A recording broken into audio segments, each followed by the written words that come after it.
सिर्फ एक पानी की बूंद ने उसकी मौत को और भी तड़पदार बना दिया। उस मासूम बच्चे को रेबीज हो गया था। मरते वक्त उसने अपने पिता से कहा, पापा पानी दो।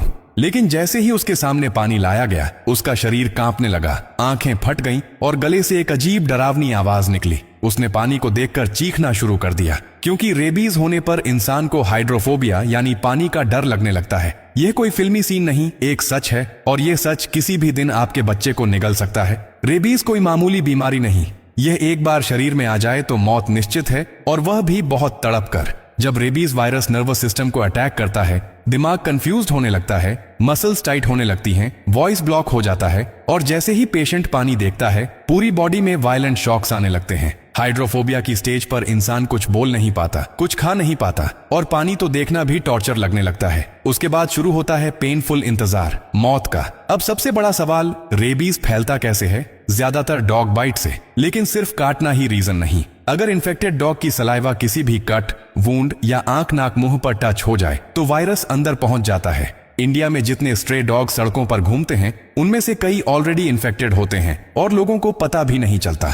जैसे FSSAI और वेटरिनरी डॉक्टर्स कहते हैं कि ऐसे डॉग्स को पहचानना बहुत जरूरी है। अगर किसी डॉग की बॉडी ऑलमोस्ट बॉल्ड हो, मतलब स्किन साफ साफ दिख रही हो, फर ना के बराबर हो, तो ये किसी सीरियस इन्फेक्शन का साइन है जिसमें रेबीज भी शामिल हो सकता है। दूसरा मेजर साइन, अगर डॉग लगातार सिर को अप डाउन शेक कर रहा हो, जैसे वो कंट्रोल ना कर पा रहा हो, ये न्यूरोलॉजिकल डैमेज का संकेत है और ये भी रेबीज का स्ट्रॉन्ग सिम्टम है। ऐसे डॉग्स के पास भूल कर भी मत जाना। बच्चों को भी दूर रखना बहुत जरूरी है। पेरेंट्स को ये बातें जरूर पता होनी चाहिए, क्योंकि बच्चे मासूम होते हैं, उन्हें फ्रेंडली डॉग और डेंजरस डॉग का फर्क समझ नहीं आता। कई बच्चे एक्साइटमेंट में ऐसे डॉग्स के पीछे चल देते हैं या उन्हें छूने की कोशिश करते हैं, और बस यही एक सेकंड की छोटी मिस्टेक पूरी जिंदगी बदल देती है। रेबीज ऐसा जहर है जो इंसान को लिटरली अलाइव बर्न कर देता है। वो पेन इमेजिन भी नहीं कर सकते जो एक रेबीज पेशेंट सहता है। और भाई, ये वीडियो अपने बच्चों को जरूर दिखाना, क्योंकि रास्ते में अगर कोई डॉग बहुत पतला दिख रहा हो, वीक हो या बार बार राउंड राउंड घूम रहा हो, तो उसके पास बिल्कुल मत जाना।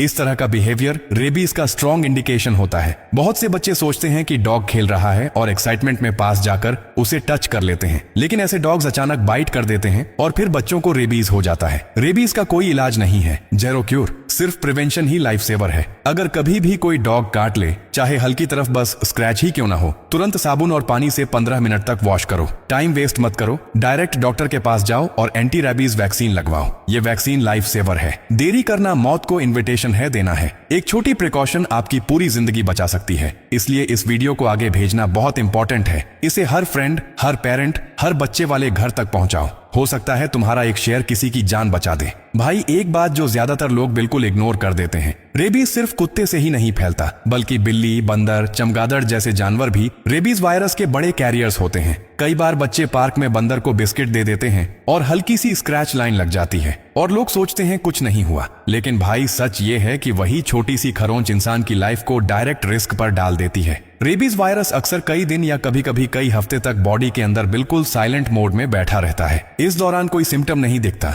लेकिन अंदर अंदर नर्वस सिस्टम पर डैमेज शुरू हो चुका होता है। और सबसे खतरनाक बात, एक बार सिम्टम्स शुरू हो गए तो no medicine, no cure, no recovery, बस पेनफुल काउंटडाउन। इसलिए भाई, किसी भी जानवर की काट या खरोंच, चाहे कितनी भी छोटी हो, उसे कभी हल्के में मत लेना। तुरंत साबुन और पानी से अच्छी तरह वॉश करो, डॉक्टर को दिखाओ और ARV वैक्सीन लगवाओ। यही एकमात्र प्रोटेक्शन है, यही असली सेफ्टी है। अगर आपको लगते हैं कि वीडियो में कुछ नया सीखने के लिए मिला, तो आप इस वीडियो को एक लाइक और शेयर कर सकते हो।